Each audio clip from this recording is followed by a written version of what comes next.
So the Switzerland's women's national team, ranked 23rd in the world, just lost 7-1 in a friendly match against an under-15 boys team. While the outcome of the match was supposed to remain a secret as it was played behind closed doors, a player accidentally posted the footage onto TikTok, which revealed the Swiss team had lost 7-1. The footage was viewed over 70,000 times before being deleted, so it sounds like they're trying to cover this up for whatever reason. I don't know why. But as you all know, once something's on the internet, even if you delete it, it's there forever. So let's take a look at the footage.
Now, Olympic star Chloe Dalton, pictured here, she wasn't happy with the coverage of the event. Okay, this is what she had to say. I think that the whole idea of this for me is that this is a high performance preparation for this team. I think they rolled through 28 players in 90 minutes. They were obviously testing different combinations and things. But people then grab onto this story and just run with it and use it as this argument of women try and say that they're better than men in sports. And we're not out there doing that. We're just out there doing our best as high performance athletes, trying to prove ourselves as our own product. You're an international team.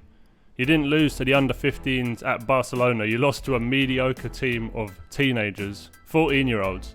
So that's the story. But it's because the media is constantly pushing this lie that women are somehow on the same level as men in elite sports and that they deserve equal pay. That's the reason why people talk about it. And you know what makes it worse? The fact that they try to bury this result, which is obviously going to make it an even bigger story, right? The fact that they tried to cover it up. So let's be fair, all right? Maybe them 14-year-old boys, do they deserve equal pay as well? Let's not pretend this was like some training exercise, all right? The boys, do you think they were going full throttle? No. And if the women weren't taking it seriously, I just question, why did they celebrate like the one goal they scored was like the winning goal of the World Cup final? But anyway, let me know your thoughts down below. I just want to say I respect them in their own division, and nobody would say nothing if it weren't getting pushed all over the mainstream media. Things like this, men and women now getting paid equally when the men had to subsidise from their league to fund the women's league, and they're still ungrateful about it. And we see articles like this, female soccer players earn 25 cents to the dollar of men at the World Cup. Yeah, and now we know why. Okay, now moving on to American football, where the female athletes are still chasing equal pay. And I thought this whole argument kind of died down a little bit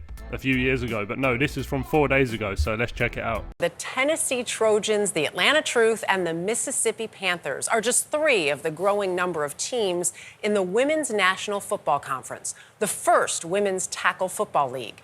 The top two teams will take to the field later today for the championship game, and it is a game changer For the first time, women's football is being broadcast to a national audience.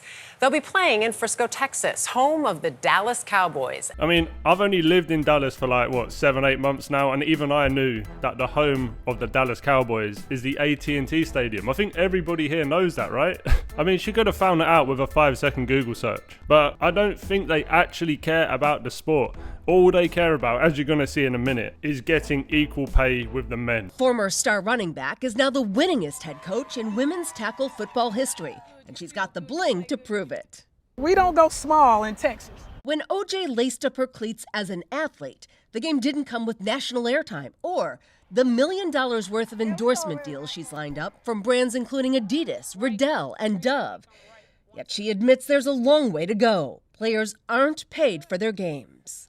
These women have been playing football for a long time, and it's time to pay them. It's time for brands to stand up. It's time for investors to take their bets.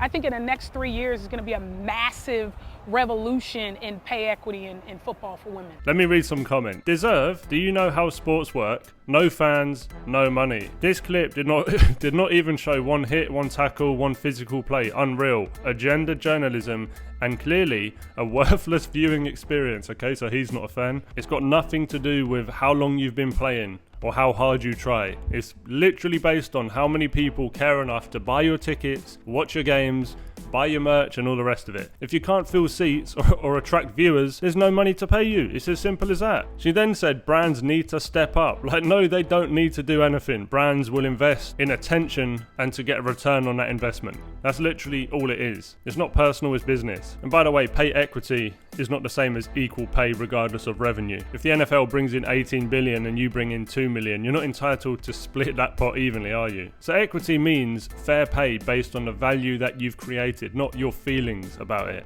So if they want better pay, then all they need to do is build the audience, improve the entertainment value, grow the demand, and earn the sponsors organically.